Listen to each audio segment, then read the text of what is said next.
Hey, deserving listeners, let me tell you a story about someone who has narcissistic personality disorder. This is a profile of a semi-real person, and I've changed a number of the details to mask their identity. If this person were to hear this, they would not even recognize themselves. So that's the common practice for us therapists. But I'm describing actual events, if that makes any sense. Okay. So he grew up in an alcoholic family. His childhood was very rough. His parents were too busy or too distracted to give him any attention or any love.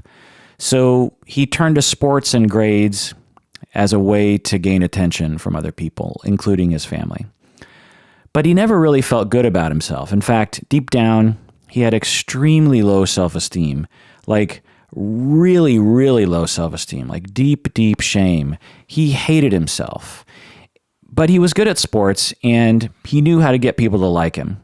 So he distracted himself with sports and also by being entertaining to other people. He was the clown. He was the good boy. But when he was home, he was easily hurt, and he was often very moody and very distant.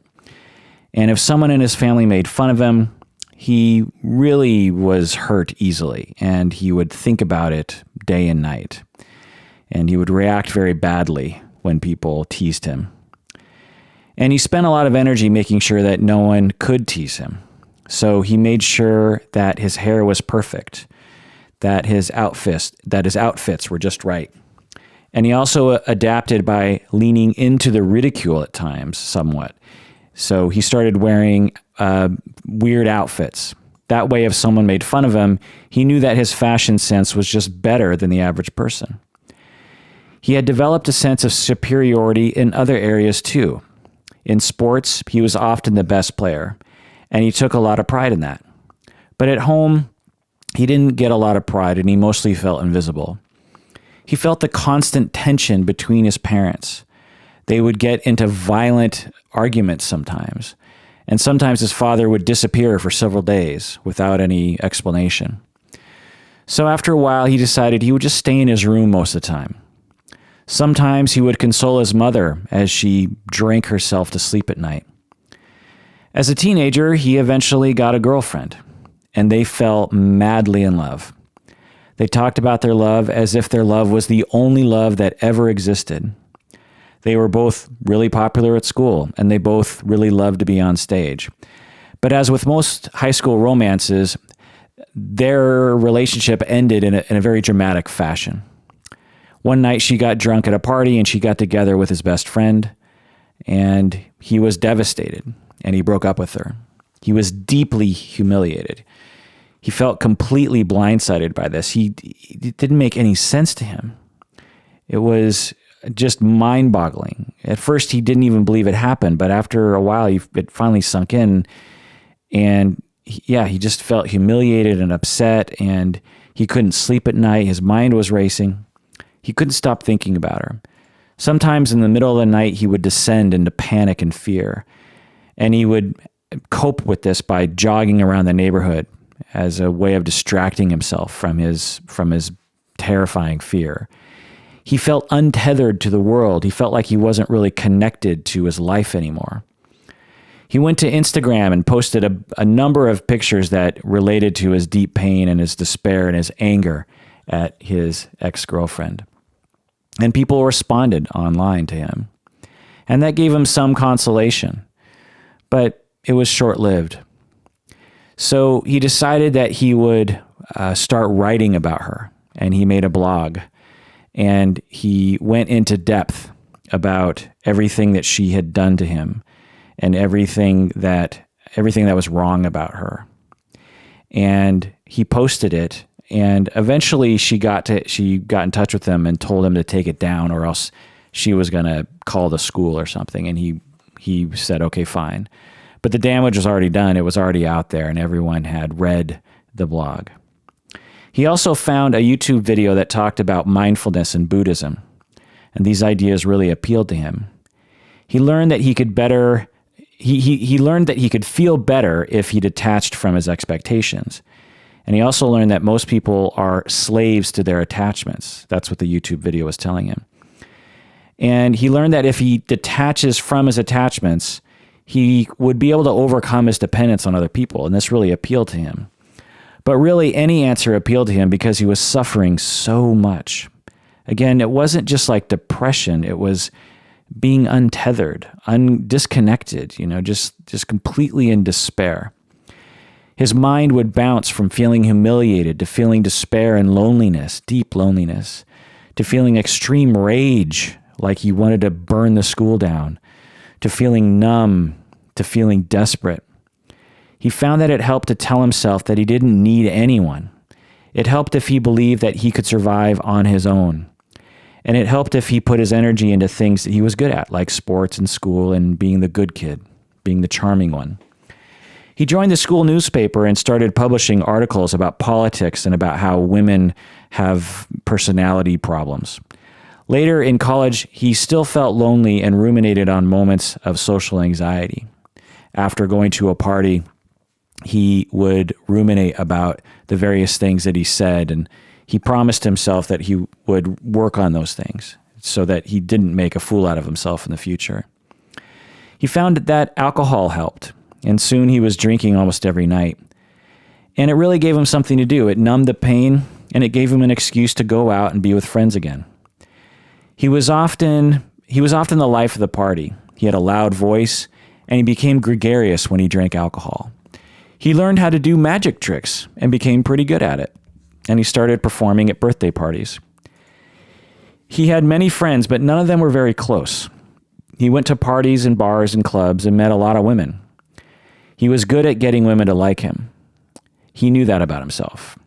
He took a lot of pride in being able to get them to like him and, maybe have sex. He wasn't mean to them, but he also wasn't particularly respectful and particularly nice. He definitely didn't settle down with any of them. His friends saw him as a ladies' man. His friends also saw him as being super talented and as someone who knew a lot of interesting people and a lot of interesting things. But they also saw him as someone who was arrogant and thought highly of himself. In fact, they had a nickname for him. They called him the Donald, as in Donald Trump, referring to his arrogance. In his friend group, he was a risk taker. He started shoplifting. First it was food, then clothes, and eventually he was stealing jewelry and other expensive things. He did it for the thrill and to show off and to have nice things to wear. And he would sometimes tell his friends, "Those rich people don't deserve those things. That's why I steal from them." Sometimes he would get really angry at one of his friends for being stupid or immature or making him look bad. He was highly judgmental of other people. He often saw the flaws in other people and just was really aggravated by it. And he told all of his friends about, this person or that person and how this person had that flaw and that person had that flaw. And his friends often agreed with him. They saw him as someone who could really read people. These flaws really aggravated him. It made him very angry. Occasionally, he would get really drunk and express his deep anger about other people. And other times, he would get really drunk and express his deep love and attachment for some of the women that he was dating. But when he woke up the next day, he wouldn't feel the same way. He wouldn't feel anger and he wouldn't feel deep love. He just didn't feel anything. And sober-minded, he thought of himself as someone who didn't need relationship. He saw dependency as being weak. That wasn't for him. Women often told him that he was really hard to figure out. And he seemed to attract women who were highly emotional and sometimes unstable. And he developed a viewpoint that women were generally overly emotional and generally inferior. He wouldn't say inferior, but that's basically what he felt. And he also found that some women were just psycho. It had been a long time since he'd seen his family. His family was, in the past. They were sources of pain for him, so he'd rather just avoid them. So he moved across the country to a new city early in his adulthood. And for his career, he had big aspirations. He wanted to be the best trial lawyer in the world. He had seen lawyers on TV and in movies, and he just thought that looks like a great job. So he went to law school and he studied really hard, like really hard. His entire life was law school. That's all he did. He spent all his time on campus, and he met with his professors, and he developed a lot of mentor relationships with his professors, particularly the director of the program. He also spent a lot of time in the gym. He really didn't want to gain weight like some of his friends did in college. One of his friends got an internship at a prestigious law firm, and he was really jealous of his friend, but he didn't admit it. And internally, he compared himself to his friend. He thought, I'm a better student than he is. Why does he get the internship and not me? And he was really resentful of it. And he eventually began to talk shit about this friend at school. And his friends could tell that he was envious of the other guy. But he didn't know that they knew. And he started working really hard and using his charm to network better. He really wanted that internship at that firm. And everything he did was focused on that goal. People would ask him to go out, and he'd say, nope, got to study. And, he would meet a woman at a club, and she would say, hey, let's hang out. And he'd say, nope, I gotta study. Sorry. I have more important things to do. And eventually he got the internship, and he was elated. Genuine happiness, and his friends saw him happy and thought, wow, I'm so happy that he's happy. And he took everyone out to dinner at an expensive restaurant, very lavish, to celebrate getting the internship. But after a few weeks at the internship, he found that the position was not as great as he thought it would be. The lawyers at the firms treated him like he was a peon, and he realized that he was just a lackey. And there were rumors among the interns that the firm rarely promoted interns to higher positions. So he felt demoralized, and he just felt shattered, and he fell into despair. Everything he did was focused on getting that internship, and now that he had it, it was really a disappointment, and he was confused. He didn't know what to do. He was also kind of confused with his feelings. He thought, why do I feel so upset, and why do I feel so untethered from the earth? He felt as though he had been wasting his entire career, maybe his entire life. In an instant, he hated law school, and he hated the idea of being a lawyer. He wondered why he ever wanted to be a lawyer. He thought to himself, lawyers are selfish. They're all self-centered dildos. He didn't know what to do, and he was desperate, so he went to therapy for the first time. And when the therapist asked him what he wanted to get out of therapy, he said, I don't know, you're the doctor, you tell me. The therapist told him that it was up to him to figure out what he wanted from therapy. And that was not the therapist's job to, tell a client what they should be in therapy for. He didn't really like that answer, and he got through that first session, but he never went back. He concluded that therapy was for, dependent chumps. And instead, he decided he would go through grad school and start his own firm. This was the answer. That would show the rest of them. It would be his firm. He would be in control. He wouldn't be dependent on anyone for anything, to give him anything. And that felt good to him. He had a vision to strive for. And he would often visualize this vision. He fantasized about what he was going to call his firm, what his office would look like, how many employees he would have. And at night, before falling asleep, he would daydream about being interviewed about how successful his law firm was, like in some lawyer magazine or something. He also fantasized about someone writing a biography about his life and about how he would explain this chapter of his life and how he had hit bottom at this internship. And that's when he realized that he needed to make his own firm, and that was the beginning of a long, successful career. But honestly, he didn't know what else to do with his career. He didn't really like being a lawyer anymore. He wasn't as excited about it. Originally he was very excited about it. He was very into it and loved the lifestyle. But now that he had this disappointment, it's really soured the profession for him. And although he really wanted to have his own firm, he wasn't really into it anymore. And at school, he started cutting corners, like not paying attention to class and not reading the reading assignments that were assigned in class. He did just enough to get by. He saw many of his classes as really just being beneath him.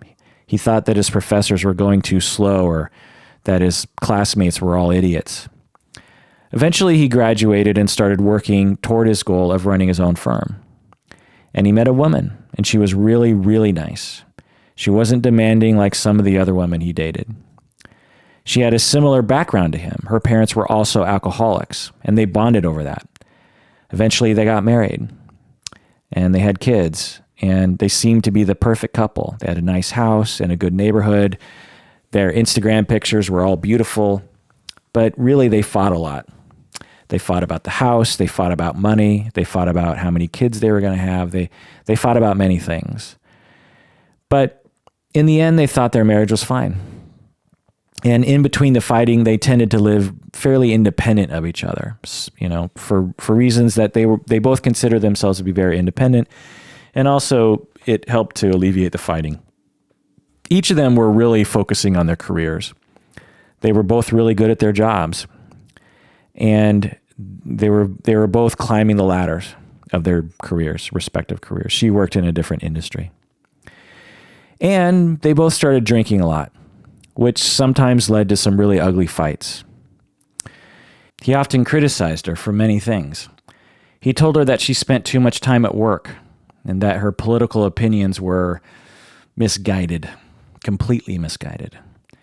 He often commented on the way that she dressed. He would tell her that her outfits were either, too slutty or, too conservative. He told her that she wasn't ambitious enough at her work and that she wasn't very good with money. He criticized even the way that she argued about things, saying that she didn't really know how to stand up for herself. He made her feel little and stupid and incompetent. So they spent a lot of time apart. They got pregnant, but he wasn't that interested in parenting. Being a parent was mostly her idea. So he left all that to his wife for the most part, and he concentrated on his career. And he became increasingly successful in his law practice. And his wife realized that if she wanted him to be in a good mood, she would have to frequently appreciate how much money he was making, even though she didn't really care. He started flirting with women at work, and he occasionally had an affair. When his friends asked him why he was having the affairs, he said that his wife was not his soulmate, and that he was looking for real love. He eventually had his own firm, like I said, which initially made him feel on top of the world. He, finally was in control. He had finally realized his goal, and he was elated. And he took everyone out to an expensive restaurant to celebrate his success. But later, he realized that he was just another firm among many, and there wasn't really anything special about his firm, and it was hard to get clients. And again, he fell into a deep, deep despair. Everything he had done over the past number of years was focused on having his own firm. And now that he had finally achieved his goal, he didn't really care about it anymore. He thought about going to therapy, but he decided against it. He knew he could get through this by detaching from his attachments. He remembered that YouTube video. He was good at that. He was good at detaching. He was also he considered himself better than most people in that he could detach. He wasn't bogged down by all those kinds of things. And he got through that time. But, he drank a lot and, maybe he started to use some cocaine. He started hiring a lot of employees, and his employees realized that he could be really nice sometimes, but he could also be really mean sometimes. And sometimes he was in a really bad mood. You always knew what kind of mood he was in, and everyone learned to gauge his mood for self-preservation. He also made a lot of promises to his employees, telling them that if they did a really good job and if they were loyal to his firm, he would reward them very, very, very well. He really knew how to incentivize things. But a lot of the promises that he made were impossible for him to follow through on. For example, he couldn't make everyone, a partner, for example. And he was often very stressed with his work. When things weren't going well, he was extremely stressed about it. And when things were when things were going well, he was stressed about maintaining it. When things were not going well, he was very stressed about the possibility of failure. It really dogged him day and night. He would also check his net worth often to see how he was doing. He would check his portfolio. He always knew exactly how much he was worth, even though he really didn't have any need for the money. I mean, he had everything he needed, and he could retire at that point if he wanted to. When his employees would do something wrong, he would be livid. He would immediately call them and tell them to meet him in his office. He called these meetings come to Jesus meetings, in which he calmly described what the employees did wrong. He was very adept at these meetings. He wouldn't exhibit his anger. He's very calm. He knew to remain very still and to have a low voice. But his words communicated everything. And his employees would be extremely intimidated by these meetings. His employees would sometimes cry in these meetings. He would calmly tell them that they needed to learn from their mistakes. And he would propose ideas about why they made the mistake. Perhaps they lacked willpower. Maybe they didn't have good enough character. Maybe they needed to go back to school. Maybe they needed him to mentor them. Some employees quit because they felt belittled by him. But many stayed because they saw him as a genius, and they learned to accept his occasional criticism and the way he would belittle other people. Plus, he knew so many important people. They needed to stay close to him because he could make or break their career. And the one that stayed were the ones who were loyal to the firm, and he considered this very important. Once he found out that an employee was moonlighting at a rival firm, and he went ballistic on her. He told her she had a choice. She could either quit this other firm or he would destroy her career. She was terrified of him. She had no idea that he would be that upset about it. And she gave in to his demands, even though she didn't really have to. He started painting as a hobby. He got really into it. And people were really impressed that he could take up painting so late in life. He eventually got his paintings into an art gallery downtown, and he was really proud of this. And at the opening night, he pressured the CFO of his firm to buy some of his art. And he put up a few of his paintings in the lobby of his firm. One of his clients wrote a negative review about his law firm online. He did not react well to this. He called everyone into his office, and everyone knew it was going to be a big deal because they knew his personality. They knew it wasn't going to go over well. And he demanded that everyone figure out how to deal with this crisis. And although a lot of the other people didn't consider it a crisis because, one bad review isn't that big of a deal, they knew that they couldn't say that because he would bite their head off. So they proposed a lot of ideas, and one employee suggested that they sue the client, this former client, for libel. He loved that idea and told them to run with it, and he dedicated a lot of resources to suing that person for libel. At home, there was still a lot of distance and occasional conflict. He spent a lot of time in the garage. He drank and/or smoked pot, and he worked on his paintings. He didn't really have a particular style in his paintings. He tended to mimic other styles of other painters. But he would never admit that.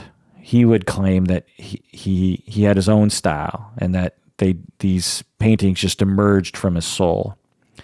When people asked him what his paintings meant, he never really knew what to say, so he would often just make something up. He would mimic that too. He would watch YouTube videos of other artists talking about what their pieces meant, and he would develop a kind of repertoire of responses, but none of them really resonated with him. In fact, he thought everyone was just being a big phony. He thought that all artists and all creative people were just making shit up. His wife learned to be a buffer between him and the kids. She often felt like he was just one of the children instead of having a partner in parenting. She often felt like he was trying to compete with the other children for her attention. And whenever he was talking to the children, she made sure she was always right there to mediate, because he often said things that were not good, When she tried to talk with him about it, he would say that she was too passive as a parent or too liberal as a parent. But over time, he learned that it was just best to leave the parenting to her. I mean, that's woman's work anyway. He had more important things to do. Eventually, after a number of years, his wife met another man at work, and they had an affair, and they fell in love. Without warning, because she knew that if she talked with him about it, he would go ballistic. So she spent a number of months planning to leave him. And she one day served him the divorce papers and moved out with her family. She knew that she was afraid that he might, I don't know what. Well, she moved out and he was shocked. And he was so angry. I mean, he thought the marriage was perfect. Again, as in other moments of crisis in his life, he felt completely untethered.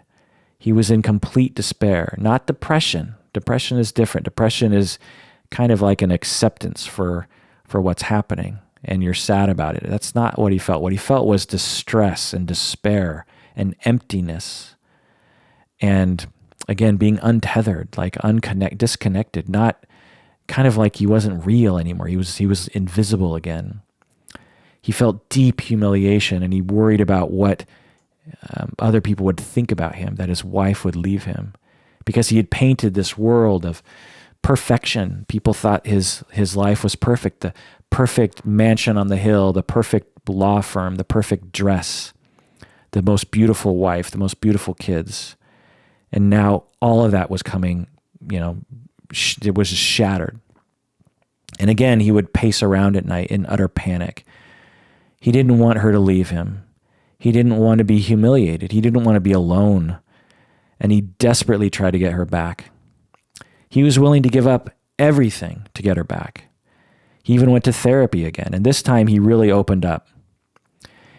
In therapy with his therapist, he talked about his life, and he often blamed his wife for their past conflicts. And he sometimes insinuated that the therapist didn't really know how to help him. And the therapist thought this guy was really a piece of work. But she was intimidated by him, so she didn't really confront him on a lot of things, and she let him talk a lot. His friends told him to just forget your ex-wife and find a new life. But he really couldn't imagine a life without her. So he begged his wife to come back, and he begged his wife to tell him what he needed to do to get her back. He told her about all the work he was doing in therapy, and that he realized how much he had hurt her over the years. He completely handed himself over to her. She was surprised to see him this way. She thought he didn't really care about her. But now he was showing that he really did care, which was surprising to her. Her friends told her to move on, forget about him. But there was still something that drew her back to him. He was sort of a magnetic person. And so she ended the affair and moved back in with her husband. And soon after that, he ended therapy, and their relationship turned to normal. And the story goes on from there. So that's one possible profile of someone with narcissistic personality disorder. There are many different profiles. That's one of probably 100 that I could come up with. But I think it fits, a very common profile of someone with narcissistic personality. And it's a typical one, I think, for my region of the world.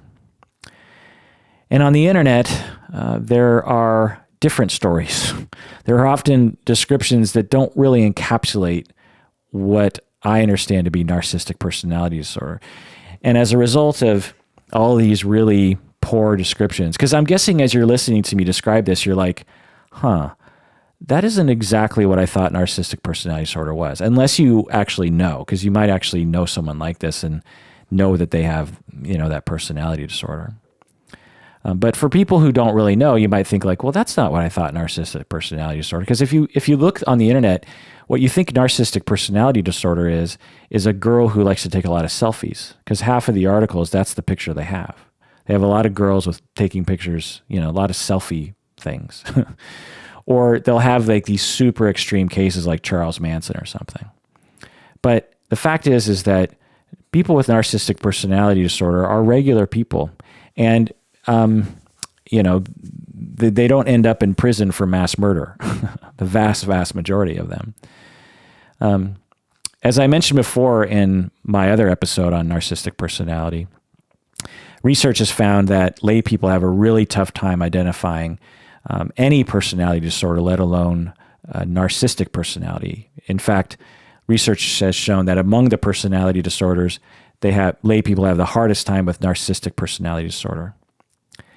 And research has even found that clinicians often fail to recognize it as well. It's a really difficult thing to understand. And yet, it's one of the most commonly described and discussed personality disorders on the internet.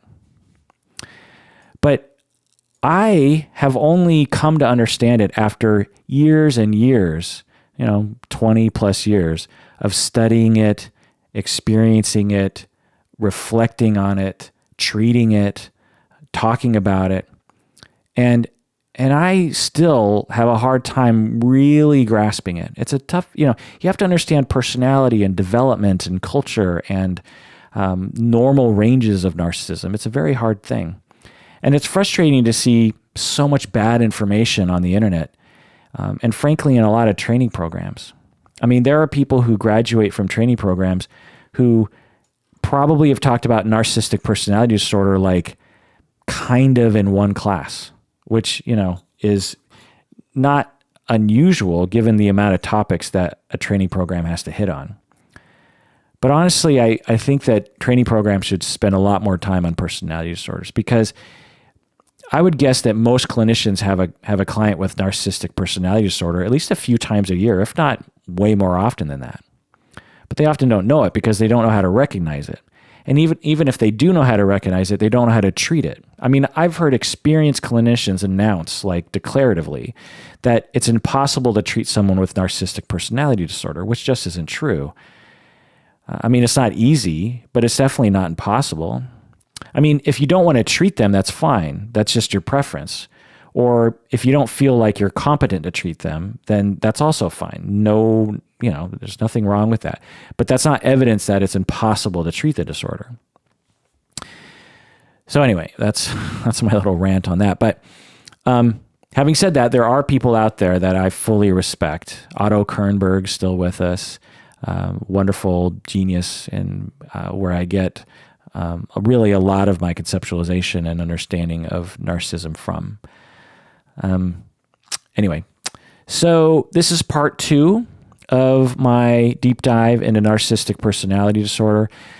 I just finished part 1, and that was over 5 hours long. Even though it's 5 hours long, I recorded those 5 hours over the span of like a week because I had to write and think and record and write, and I couldn't just ramble for 5 hours. I had to. This is these 2 episodes on narcissistic one deep dive spread out over two episodes, and each one I'm guessing are going to be 5 hours long. The first one is definitely 5 hours. I'm guessing this part's going to be maybe even more. I don't know. It just takes a really long time to describe narcissism, and I've been prepping for this topic for many years. So I have a lot of things to say, and there's a lot of things in the media worth commenting on. Does Kanye West have narcissistic personality disorder? Does Donald Trump? This kind of stuff.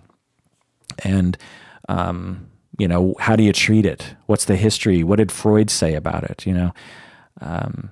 What's the difference between histrionic and narcissistic and borderline and antisocial and complex PTSD? Like, there's just so many different things to think about. And since I'm a fairly comprehensive podcaster, I can't help but to just talk and talk and talk and have my, notes that my notes are almost 100 pages long for this episode. So anyway, welcome to the Psychology in Seattle podcast. I'm your host, Dr. Kirk Honda. I'm a therapist and a professor. This episode is just for patrons of the podcast, so if you're listening to this and you're not a patron of the podcast yet, this episode will end before the rest of the content goes on. If you want to hear the full episode, you have to become a patron of the podcast by going to patreon.com. That's patreon.com. When you become a patron, you get access to hundreds of deep dives and patron-exclusive episodes. on various topics. I've done other episodes on histrionic, on antisocial, borderline, and a lot of other topics. And also, when you become a patron, you should know that you don't have to listen to most of the commercials. And also remember that a portion of your pledge goes towards various charities that we support.